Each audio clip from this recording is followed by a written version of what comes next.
Last கிளாஸ்ல frame எப்படி fix பண்றது, கிளாத் எப்படி ஃபிக்ஸ் பண்றது அப்படின்னு பார்த்தோம். இந்த கிளாஸ்ல பேசிக் ஸ்டிச், செயின் ஸ்டிச் எப்படி போடுறது அப்படின்னு பார்க்க போறோம்.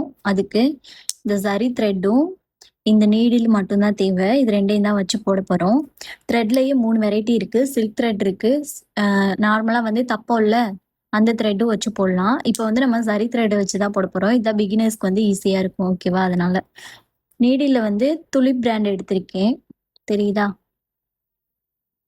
துலிப் பிராண்ட்ல நம்பர் 13 எடுத்திருக்கேன். இதுல 11, 15 3 சைஸ் இருக்கு. நீங்க எதுனாலும் எடுத்துக்கலாம்.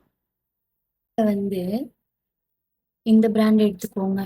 மம்டா A1 பிராண்ட். இது வந்து நல்லா இருக்கும் போடுறதுக்கு. த்ரெட் அவ்வளோ சீக்கிரம் அல்லாது. அதனால இந்த பிராண்ட் நல்லா இருக்கும் சரி த்ரெட்ல. ஸோ இதை வாங்கி யூஸ் பண்ணுங்க பிகினரா இருந்தீங்கன்னா.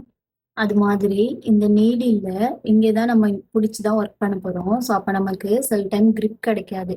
இந்த இடத்துல வந்து grip இருக்காது. அப்போ வந்து நீங்க இங்க இருந்து இது வரையும் இந்த நடு பார்ட் இருக்குல்ல, இதுல வந்து நூல் சுத்திக்கோங்க. உள்ளன் த்ரெட் அப்படி இல்லைன்னா நார்மலா ஏதாவது த்ரெட் அதை வந்து சுத்திக்கோங்க.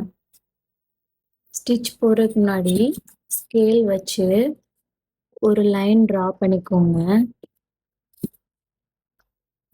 த்ரெட்டோட நுனி பகுதி எடுத்து இந்த மாதிரி முடிச்சு போட்டு வச்சுக்கோங்க. இந்த மாதிரி 3 to 5 டைம்ஸ் இந்த மாதிரி போட்டுக்கோங்க.